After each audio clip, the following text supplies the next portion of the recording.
Hi, I'm Dr. Andrew Chappell, and I'm going to talk to you about eating disorders and disordered eating and body dysmorphia in sport, and specifically couched within my experience of competitive bodybuilding. So I'm a competitive bodybuilder myself. I've been involved in competitive bodybuilding for over 20 years. I've coached athletes, I've run events, I've done shows, I've judged shows, and I've seen a lot of things. I'm also a researcher, and I've done research specifically in this area as well.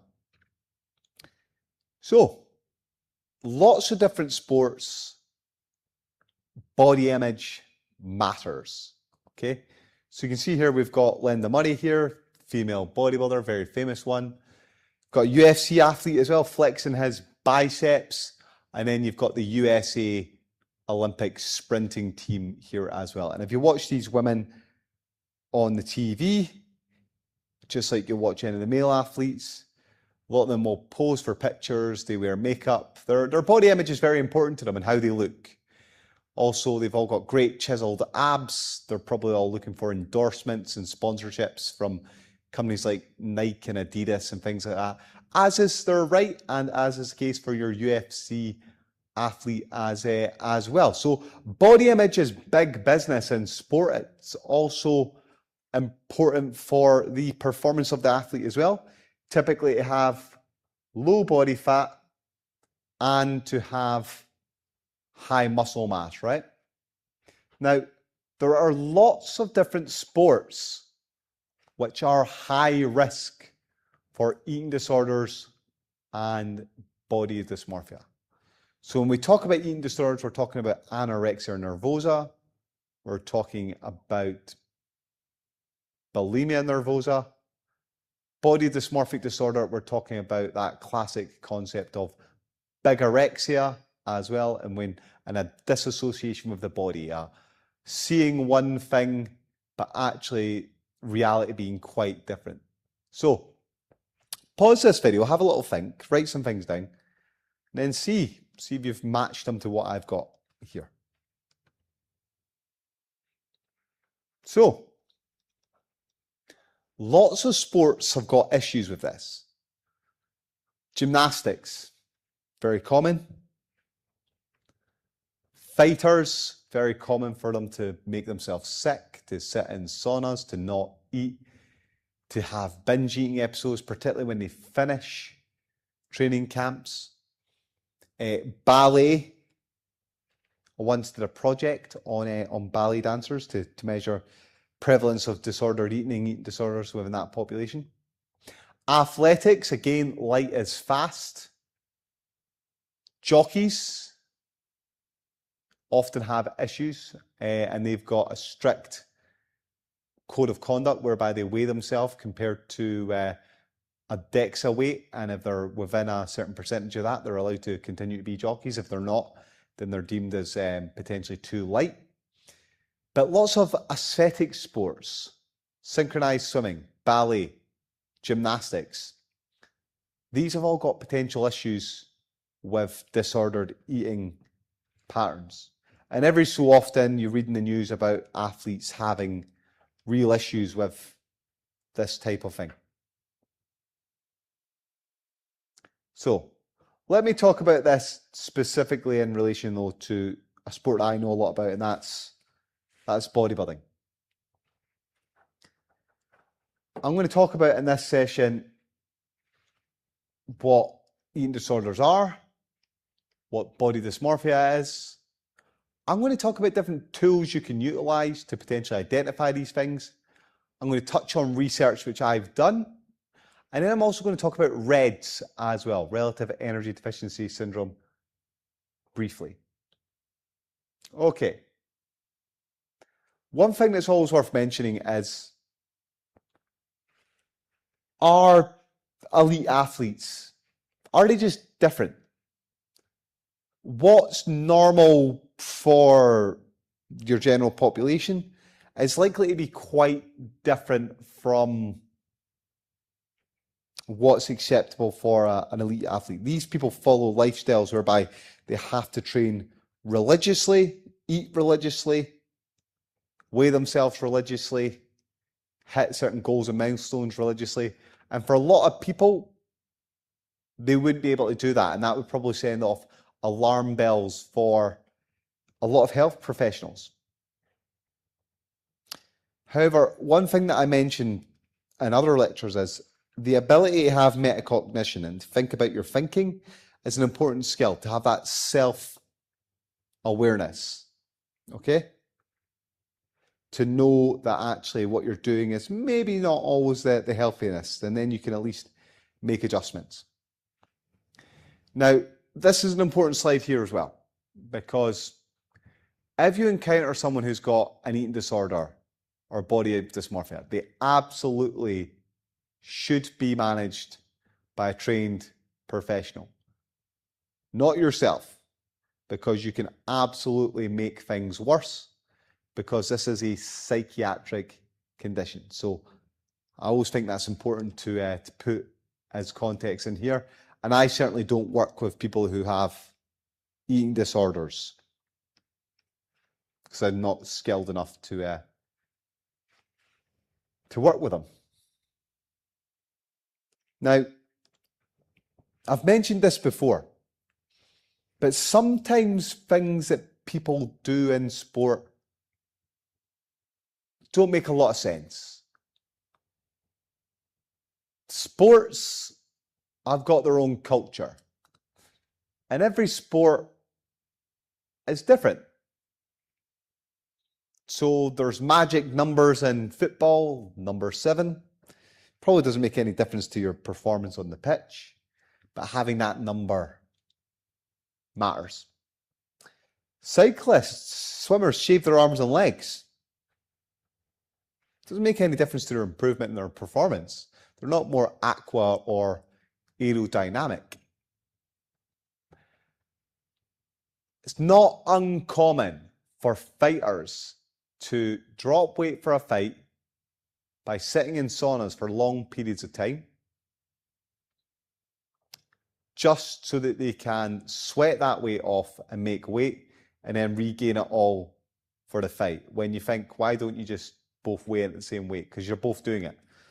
But some of them like that concept of suffering and thinking that they're outdoing their opponent by doing that.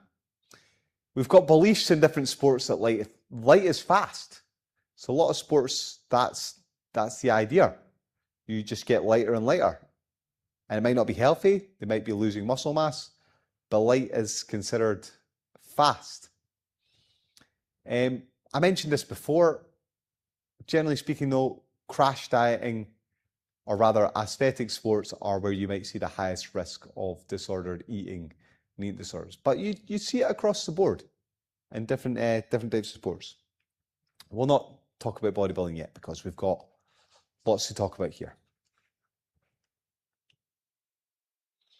Okay, so let's talk about the nomenclature. When people talk about eating disorders, they're often talking about anorexia nervosa, AN, or bulimia nervosa. There's also something called disordered eating, which is not the same as anorexia or bulimia, but it's a disruption in your normal pattern of eating. So that might include things like orthorexia, which is an obsession around healthy food, binge eating disorder, and that is whereby you go through phases of binge eating, but maybe you don't make yourself sick like bulimia nervosa. Fad dieting and crash dieting, it's definitely potentially disordered eating. Now, body dysmorphic disorder is different from muscle dysmorphic disorder. The muscle dysmorphic disorder is classic bigorexia, or the Adonis complex. This is whereby you look in the mirror, instead of a hypermuscular individual, you see a small or skinny individual. Body dysmorphia also comes under, or rather, body dysphoria can also be categorized in this area as well. And this is whereby people might have issues with feeling like they're born in the wrong body. People can have issues with feeling like their limbs are disassociated from their body and they might want to try and remove them through surgery. So it's complex. There's lots of different conditions here. But when we talk about body dysmorphia in the context of this presentation, we're really referring to muscle dysmorphic disorder. People have suggested that body, or rather muscle dysmorphic disorder, might be the manifestation of a male specific eating disorder like the anorexia or the bulimia. It might just be that manifestation.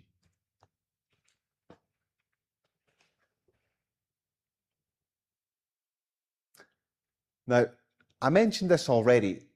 Look, professional athletes, their norm is not the norm. This sort of lifestyle would probably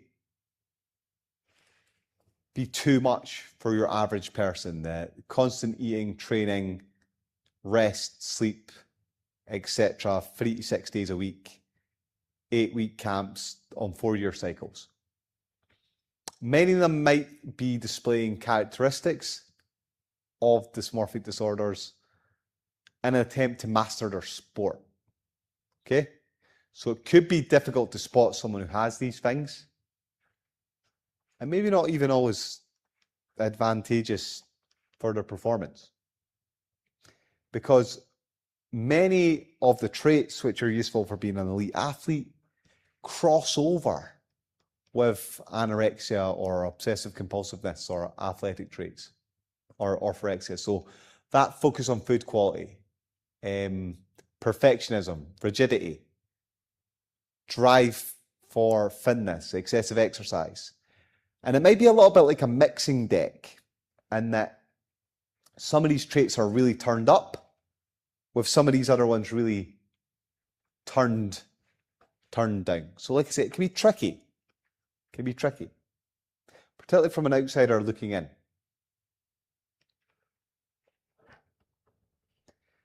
Now, when we talk about bodybuilding, I always wonder, like, does the sport cause eating disorders, or is it a chicken and egg? Is it that the sport just attracts certain types of people, and the people that stay within it are perfectly suited towards it, and it selects for those people? I feel like it probably selects out for these people because we see extreme dieting and training. We see results-based culture rather than person-based culture, which is winning at all costs, particularly being forced by thought leaders and trendsetters and influencers in this area. In the world of bodybuilding, there's certainly a lack of professionalism. We don't have multidisciplinary teams, psychologists, goal coaches to help you with these sort of things, trained nutritionists. And there is prolonged dieting and an unhealthy obsession sometimes with weighing in body fat at the same time. You also spend a lot of time on a diet.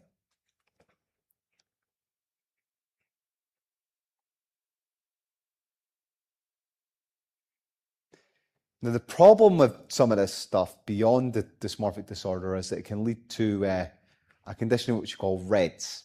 If you spend a lot of time dieting, then you might end up with something we call relative energy deficiency syndrome. And I've talked about this briefly in other lectures.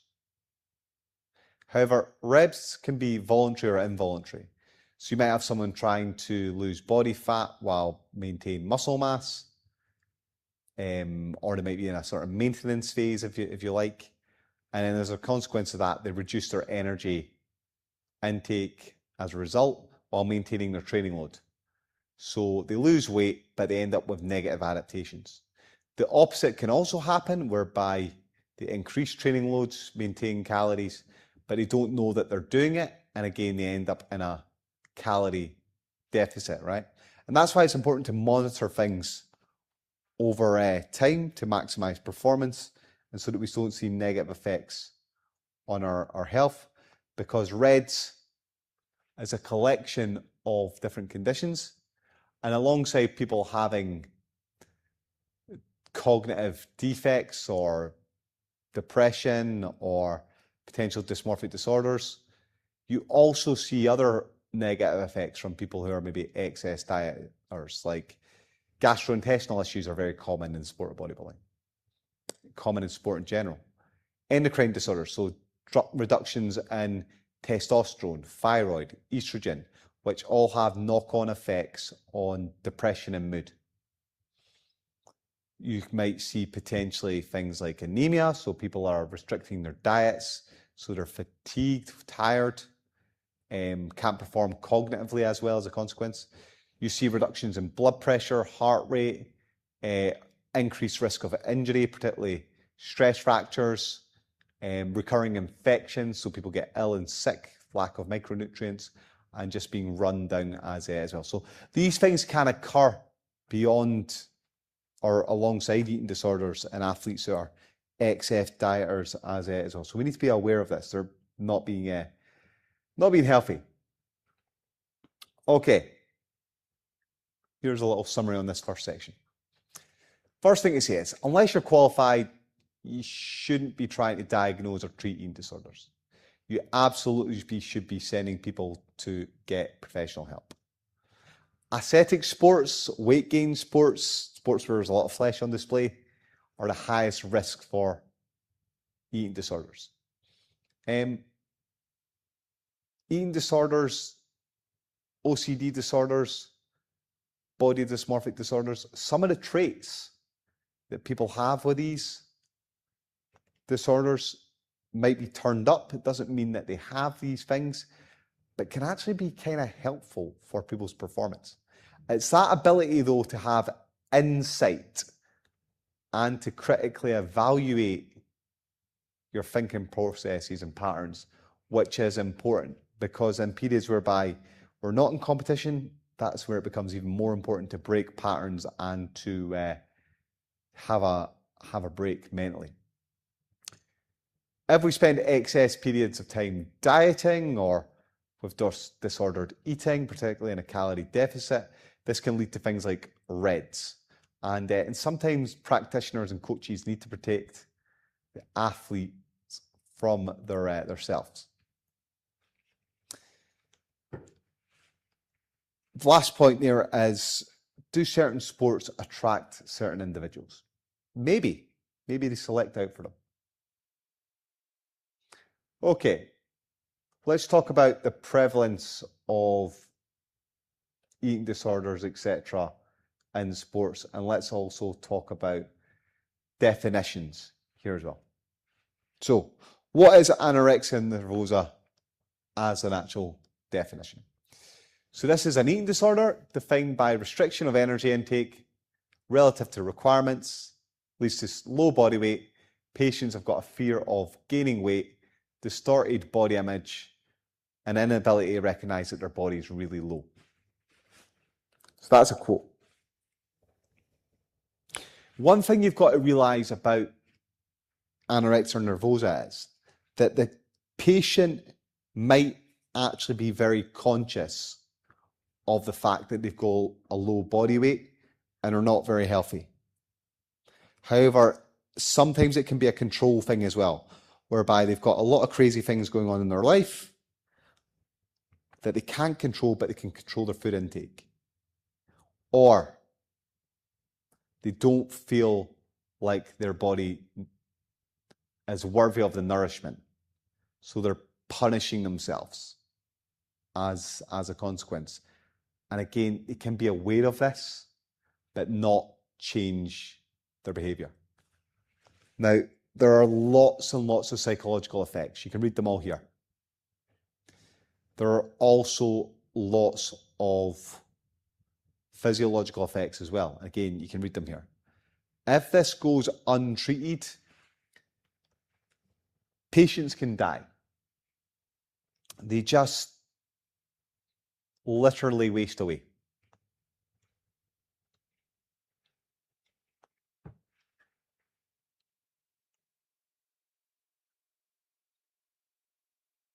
Here we've got bulimia.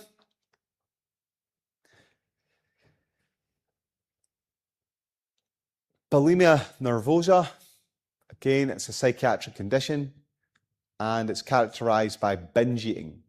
So you consume excess amounts of food, then you compensate by making yourself sick or doing excessive exercise or using laxatives to prevent that weight gain. And it might occur once a week for 3 months at a time, and you might have an unhealthy obsession with your body weight and shape. So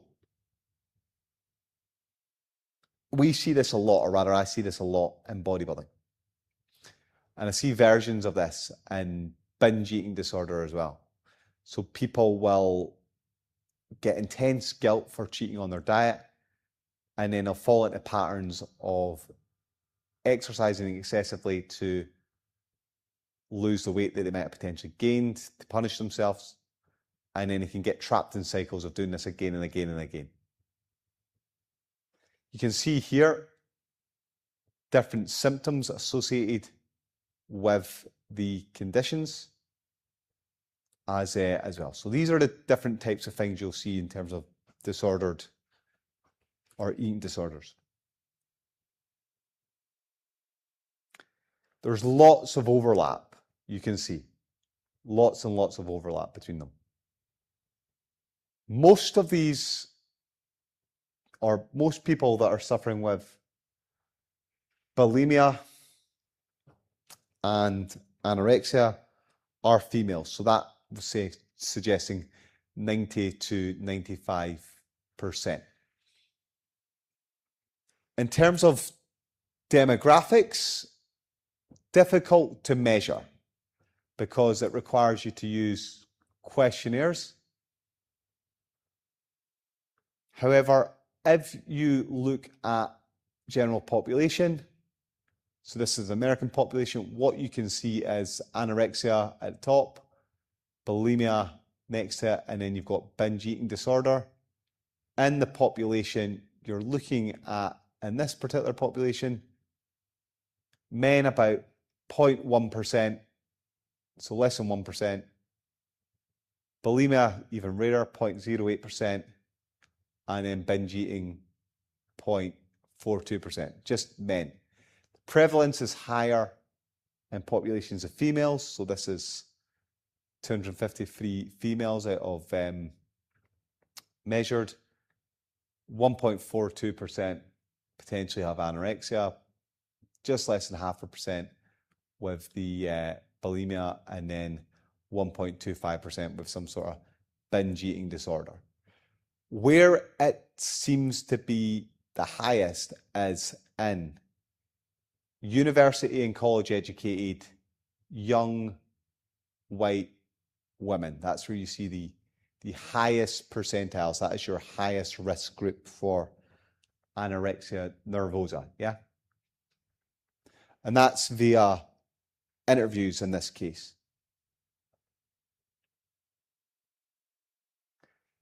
Interviews are the best. However, you can use questionnaires. And you can see here, here's a list of different questionnaires. The thing about questionnaires is, instead of doing 280 people, you can get a high throughput. So you could do thousands of people. But you can never be quite sure to the same extent as if you're doing a proper psychiatric interview. So we're saying maybe about 1% anorexia nervosa in that previous population. What do the questionnaires say? Well, I've used the EAT 26 a lot, which is the Eating Attitudes 26. It's probably one of the most commonly used. One of the reasons it's most commonly used as well is because it is free to use. So you can use this as a method. They do tend to overestimate the prevalence, and they don't tend to be sport specific. Now, in athletic populations, here's the prevalence suggested. And if we look at 177 studies, 71,000 participants, most of them in the West, you're looking at between 18 to 30% eating disorders from a self-reported questionnaire. Anaerobic sports being higher, strength and power, compared to aerobic, compared to mixed sports being lower again. But this is self-reported using questionnaires. If we actually drill down into these questionnaires and we did a psychiatric evaluation, we might see lower numbers. So, point being, prevalence is probably higher in athletic populations. There's more of a focus on what your body looks like, although some of these questionnaires are probably miscategorizing people, I would suggest.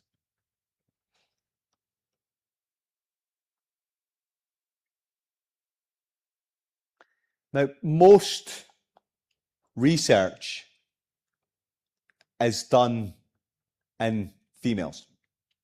So women have got the highest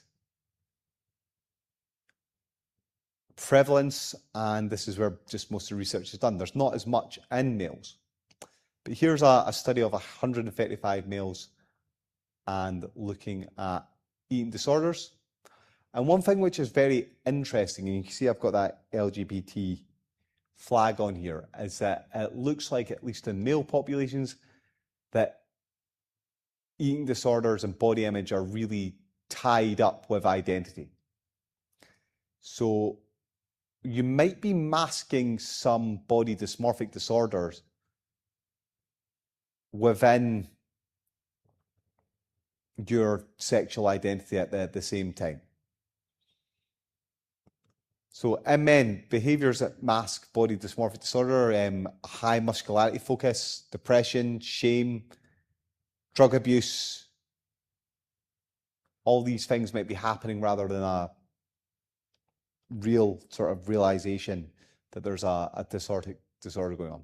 So 40% of males in this particular cohort with eating and feeding disorders were homo or bisexual, which is interesting. And then almost 60% were considering themselves asexual. What's interesting is that males that were more masculine rather than feminine were perhaps more protected from body dysmorphic disorder. Interesting study. Now, I mentioned this before. Is body dysmorphic disorder or the Adonis complex, is it just a male manifestation of anorexia nervosa? That's a question that people have suggested or posed. And here's a paper by Vasilu, and they say maybe not, because although there is some overlap between these different conditions, they're maybe not exactly the same thing.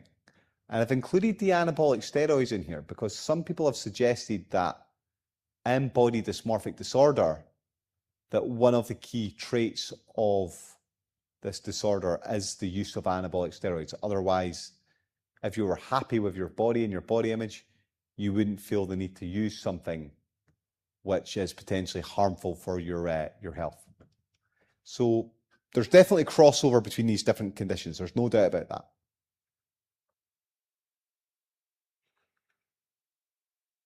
Now, just like eating disorders and issues with body image, in muscle dysmorphic disorder, you also see other comorbidities. So you've got a population here of bodybuilders, you've got participants of eating disorders, and you've got college students. And if you look at the participants, you can see at the top we've got almost 30 in each group. You see a higher prevalence of mood disorders in your bodybuilders compared to your college controls. So 20% of bodybuilders have got a mood disorder, 53% of people with eating disorders have got a mood disorder, only 3% of college students have got a mood disorder. And this is maintained across depressive episodes. You've obviously got anabolic steroid abuse, which is 93% of the individuals who are bodybuilders are using anabolic steroids or admitting to using it. But you also see other issues such as substance abuse, so other recreational drugs. Highly prevalent, surprisingly, among the bodybuilders is the increase in lack of sexual desire. So these are hypermuscular men taking testosterone, but they're suffering from a degree of sexual dysfunction. They're not interested in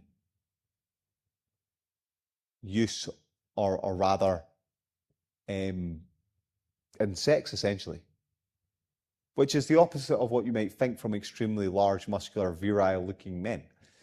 So that's interesting. A similar thing you see in eating disorders as well. Only 7% of college students say that they don't have an interest in sexual desire. So there's a lot of things going on. More prevalence of recreational drug use, alcohol, and I can say this having spent a lot of time around bodybuilders down the years. Some of them can be really larger than life, extreme characters, prone to recreational drug use and that go big or go home lifestyle, which doesn't necessarily align with a health lifestyle. It's a bodybuilding, be big lifestyle. A lot of that illegal activity. People prepared to take risks. They're buying drugs off the back street, not always knowing what they're getting. But there's also other problems associated with steroid use. If you take too much anabolic steroids, then you end up with male pattern baldness. You can end up with terrible, terrible acne, like you can see on here. You can get gynecomastia, which is the lay term is bitch tits. So you get fatty growth around the nipples. And all these things are associated with your physical appearance, could be extremely depressing. That lack of sexual desire, someone once said to me that they got something called Deca Dick. And Deca is a street name for something called Dianabol, which is a type of anabolic steroid. And this is whereby they couldn't get an erection for 6 months. And that would be extremely depressing for any male, particularly a young male, to experience that. So there's a lot of other things going on with the steroid use as well, beyond cholesterol and cardiac hypertrophies and things like that might lead to depressive issues. Least of all, premature deaths. In fact, we're not going to go into that.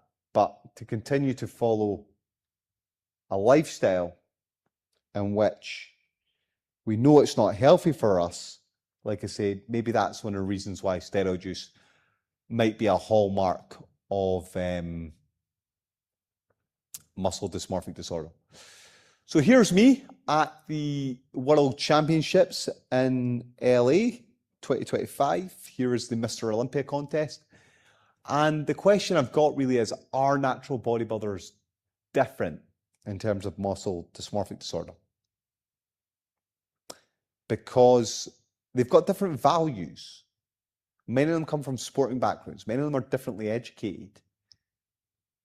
The values are different. So do you see the same prevalence of dysmorphic disorder potentially in these populations compared to other populations? And how does it compare to other athletes? I've said to you that potentially 30% of regular athletes have got muscle dysmorphic disorder. So people have looked into this. And here's an example of this. So this is a study by Lachlan Mitchell looking at disordered eating or eating disorders and muscle dysmorphic disorder in bodybuilding populations. And what they did was they looked at, well, are the two correlated? And what they found was that you could predict eating disorders by muscle dysmorphic disorders. So there is overlap, around about 31%. However, when you look at the EAT26 scores, those are low, so 8.5, and you need to have a score of over 20 to be considered having a eating disorder. So if the mean score is 8.5, then actually it's not that bad. It's actually not that high at all. So I thought this was interesting, and I think this is worth exploring.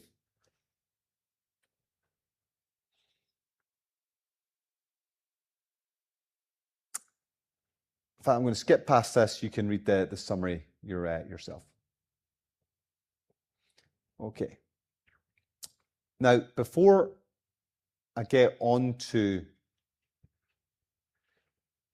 talking about the research that I've done, as I mentioned before, there's lots of screening tools. This is the EAT26. This is freely available. And as I said before in that previous slide from Lachlan Mitchell, that if you get a score above 20, then that's considered a psychiatric concern, and that you should probably send someone towards a clinic. Have a go of doing this yourself, because you can score yourself and look at the traits, and then you can have a little think about what you consider, are these questionnaires worthwhile using, and would you use them with your athletes? Because you can see some of the behavior actually might not be that much of an issue, because lots of people exercise for 60 minutes a day. Lots of people might lose 20 pounds in the last 6 months. It's just part of their sport, right? There's also questionnaires like the SCOFF you can use. You could roll this out with athletes if you were concerned. So SCOFF is an abbreviation of sick, control, one, fat, and food. You answer these 5 questions, and then after that, if you get a score of 2 or above, then this might be an issue. So you should probably send someone for a psychiatric evaluation. This is the body uneasiness test. I use this with my bodybuilders. If you score more than 2.0 on this one, so you add all the scores together and then you divide them by the number of questions to get the average, and you can have a go at this. If you get a score higher than that, then that is you in line with scores with eating disorder populations. So again, what's your score? Have a think about this. Do you think it's any good? And in my research, I've utilised the EAT26 and the body uneasiness score. There are other questionnaires you might want to use with your athletes. You've got state trait anxiety scores. There's the Beck depression indices. And these are things which are all freely available that would allow you to assess how your athletes are getting on psychologically if you had some concerns. You could roll them out at the start of the year. One thing you could do is start of a diet, end of a diet, see how they're getting on. I would say though, don't try to treat them yourself. Certainly flag them to a specialist. And it's very common for people who take part in events and competitions, be it boxing camps for sports or the end of a season with cricket or even bodybuilding, to experience post-event blues. It's not uncommon. In fact, if you go on the internet, you'll see lots of this sort of stuff. And this is whereby people have a feeling of loss of endorphins. And I would always sort of say there's a need for new goals and new focus, get people continue to go, because it's that dopamine hit you get from pursuing a goal rather than achieving the goal which keeps you on track. And that's that classic arrival fallacy. But things that you see after events are that people have got altered relationships with food, might have binge eating, they might continue to restrict, they might have paralysis around making decisions. So some sort of planned recovery phase is important from here around exercise, training, nutrition, activity and mindset. And this is again where you can use your questionnaires to see, are people progressing in this area? But certainly, I always think having new goals is important. So yes, you can use these tools. Okay, so I've researched bodybuilding populations, and I was curious about how different are bodybuilders from the general population of athletes. Are they different?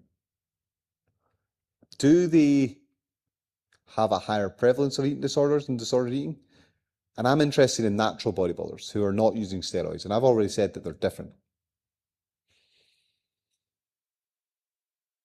Bodybuilders have got two phases of training, basically, off-season and on-season, the period where they try and build muscle and lose fat. And then they've got a period of whereby they are trying to lose fat and maintain muscle. So that's your off-season and on-season phase. Other sports do the same though. They've got periods where they build up fitness to prepare them for the season, and then they have their season where they perform and then have a little break, and then they go back to the pre-season phase. So I wanted to know, okay, well, how different are bodybuilders from other athletes? And do they change between the off-season and the on-season? And are athletes that well adjusted compared to the bodybuilders?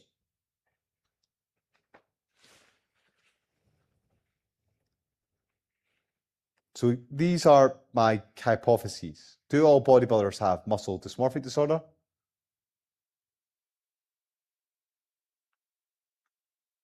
And what happens in terms of people using anabolic steroids? Because natural bodybuilders have got a larger focus on health, more middle class values, they tend to be more educated. And are we just pathologizing regular sporting behavior? And I, going into this, felt like I think they might actually not be that different from regular athletes. There might just be this association with the steroid using bodybuilders, because they're certainly interested in leading healthier lives. So here's the research. No photos, please. And this is what I did. So, is there a change in attitudes and beliefs around competition? But the other element I was interested in was, what role does personality play? And I recruited natural bodybuilders from natural bodybuilding events. I measured their personality. I did the body uneasiness test, which is that test you already did. And then I looked at their eating attitudes. This is the personality inventory. And the way to remember this is OCEAN, so it's openness to experience, how conscientious you are, how extrovert you are, how agreeable you are, and how emotionally stable you are. And you can either be high on these traits or low on these traits. It's a continuum. But these are 5 common personality traits, and we measured them. And we thought, okay, well, how do you get on with those other sports and with off-season and on-season? Because if you've just got a very neurotic personality, you probably got a higher chance of eating disorders, and that's nothing to do with your sport. That's just your personality. So that's a big 5 personality inventory. As I say, 44 items, 1 to 5, agree, strong agree. Right. Mentioned this already, but previous research has indicated that if you score high on neuroticism and you look at personality, then you're more likely to have depressive episodes and eating disorders. The other thing that you could look at is if we look at twin studies and genome-wide association studies, between 17 to 65% of personality is heritable. So some of it's in our genes. A lot of it is environment as well. But we can probably say that if people are scoring higher for neuroticism, they're also more likely to have disordered eating, etc., independent of the sport. So that's important. This is your eating attitudes 26 again, and then that's your BUTA. Okay, so I went out, I got 300 participants, got 67 male bodybuilders, 58 female bodybuilders, split them into off-season and on-season. And then controls, we got 109 male controls, 74 female controls, and I recruited the controls as college and university athletes. Okay, so that's what we did. We went out and we recruited these particular people. In terms of the demographics, I mean, bodybuilders typically heavier BMI as a result of that. Often shorter,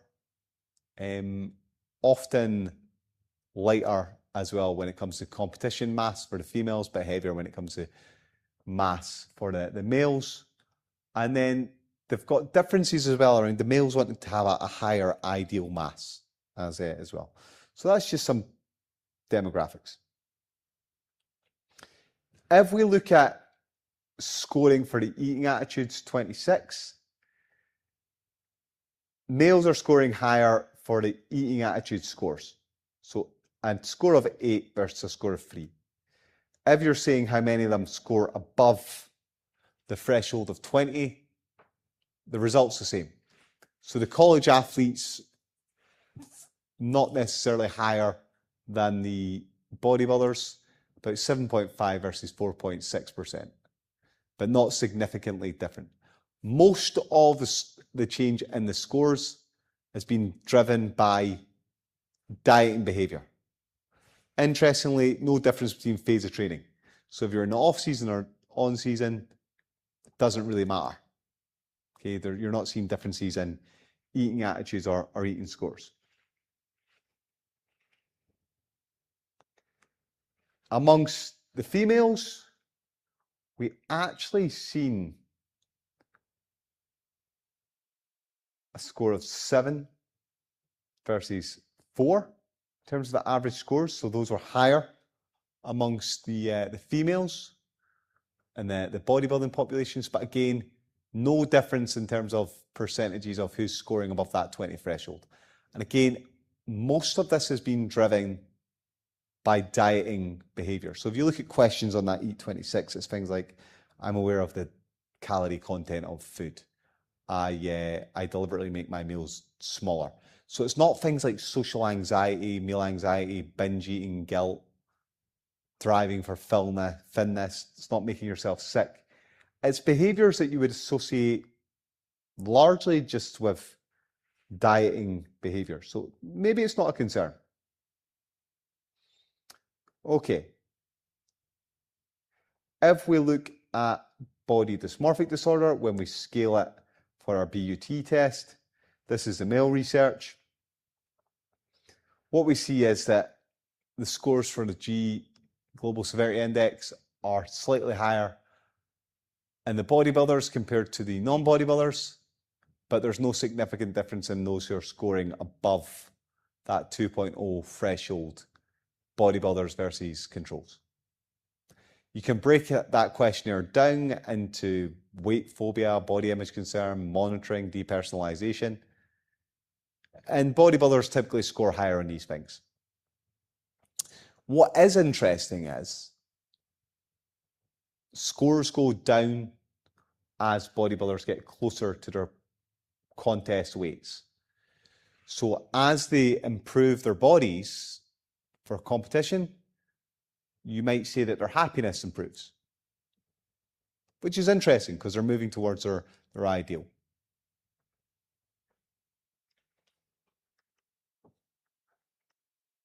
Also, we see a reduction in things like weight phobia. Interestingly, in the female bodybuilders compared to the controls, the female bodybuilders seem to be doing much better than their athletic counterparts in terms of scores below that 2.0 threshold. They seem to be better adjusted. So that was interesting. They also seem to be spending more time or less time, the female bodybuilders, avoiding mirrors. So the regular college athlete is spending more time with avoidant behavior. So I was not expecting that. I thought across the board that the bodybuilders, female or male, would always score higher for these things. So there you go, interesting. And that's a significant difference. Now, bodybuilders, they regularly check their physique and their measurements in a mirror. It's just part of the sport. Here's the thing. This doesn't necessarily mean that it's pathological. Their anxiety also decreases as they get towards their ideal shape. How you look's the sport. So do they just have performance anxiety when they're further out from the sport, and as they get better looking, that anxiety disappears? There certainly might be some lack of objectivity though. So they're most likely not seeing what others see.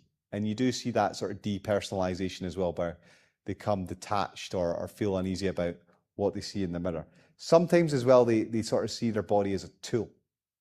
And it's that thing that's being on stage and they disassociate from there. But it's complicated because some of the behaviors might just, like I say, be the sport itself. Maybe that's pathological. Okay, so here's a summary here. Mean scores for BUT, higher amongst bodybuilders, actual people which we're concerned about, and males no difference. We're actually more concerned about your average female athlete. There might be some lack of objectivity though amongst our bodybuilders. When you look at personality, our bodybuilders are much more conscientious. That's the only thing we see. So they are, makes sense, right? They spend more time counting chicken breasts on scales and managing their cardio and things like this. Unsurprisingly, if you scale neuroticism against body dysmorphia and eating disorders, you see something like this. So you get an R value of 0.49 in the males and an R value of 0.274 in the females. It's even stronger when you look at body dysmorphic disorder.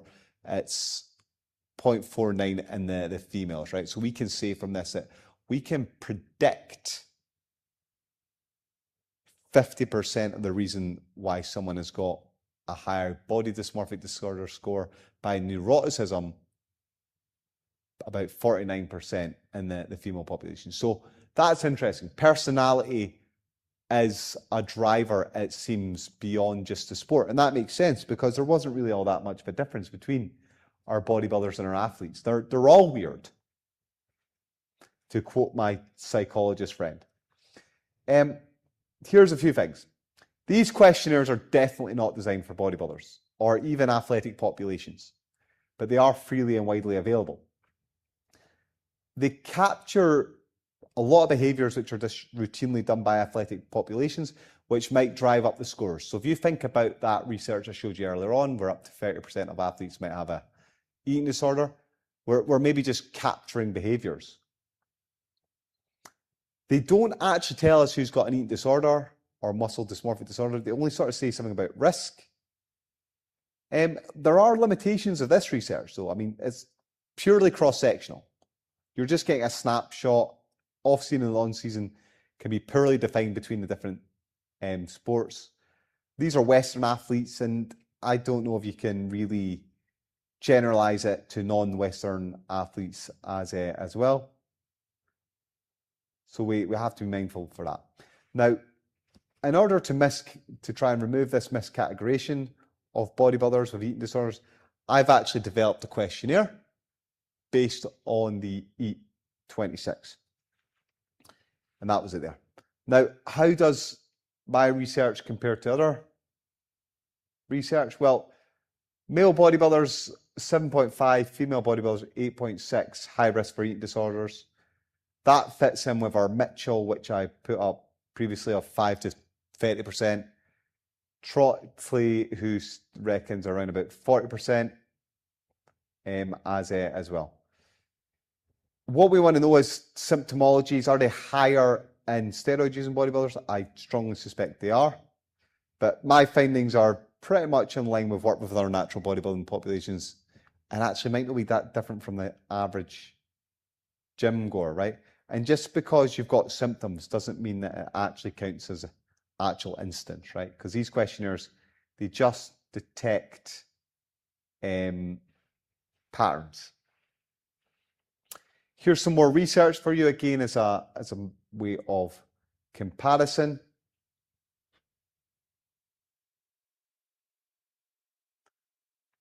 Now, I'm going to round it out here.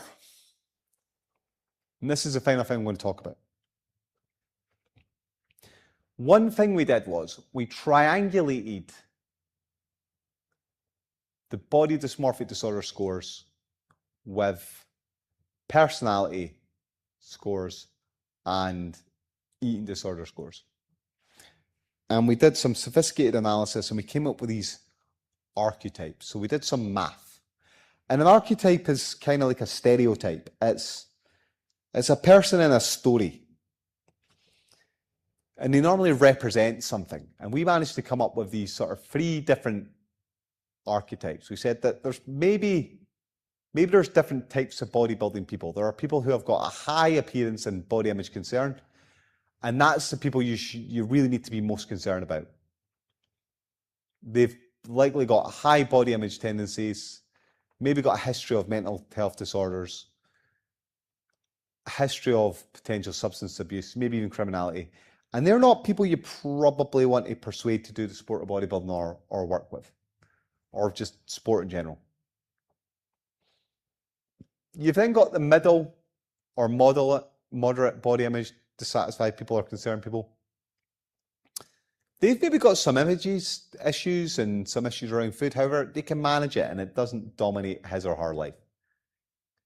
You need to monitor these people, but they could be high risk. They may have a past issue of mental health problems, but they have some self-awareness around their habits, okay? And maybe people move from class 2 to class 3 a lot when they do bodybuilding competitions, or they become less concerned because we know people get more satisfied.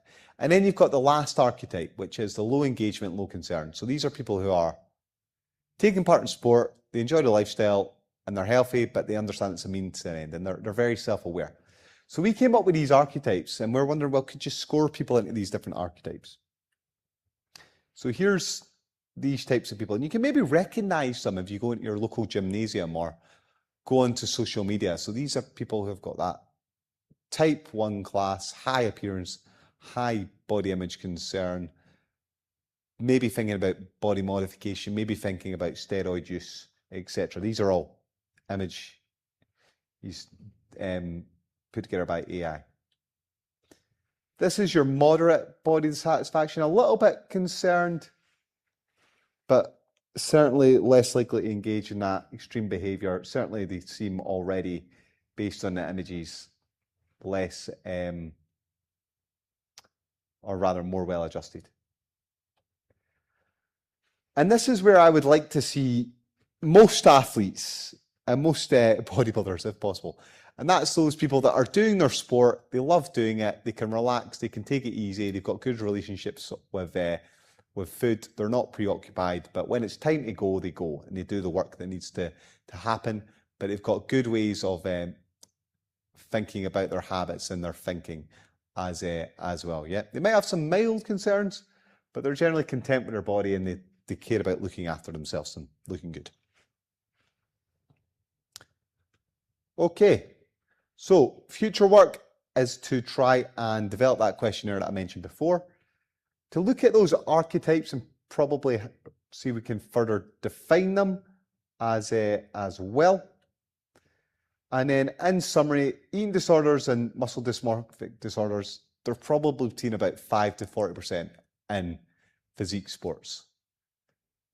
Slightly higher than what you see in generally sports, right? Natural bodybuilders, they might be distinct from non-natural bodybuilders. The fact they don't use steroids is a major component of the Adonis complex. You can use screening tools to try and predict risks of these things. You could use them with prospective clients. You could use them at different times in the season. And if you do come across people which are a concern, then I would always recommend sending them to a specialist. There's probably archetypes, personalities exist here. Not everyone's high risk, and we don't want to stereotype absolutely everyone. Some people are particularly well adjusted. They might just be class 2 rather than class 1, or maybe they're class 3. And as I mentioned already, if you have people that you're concerned about, then you should always seek specialist help. Now, that takes me to the end of my presentation. Hopefully you found it interesting about disordered eating disorders. You understand them a little bit more. You understand that lots of athletes engage in behavior that might be looking concerning from the outside looking in, but also that they might be things which make them really good at their sport as well. And hopefully with my assessment of bodybuilding populations, you can see that, well, prevalence actually might not be that high, and the behavior might not be that concerning in it. You're maybe only getting a snapshot of what's going on in someone's life by looking from the outside looking in. And the questionnaires might allow you to assess things much more effectively. Anyway, hope you found this interesting, and I look forward to hearing from you and getting your feedback and hearing your comments on this work. Thank you very much. I'm Dr. Andrew Chappell.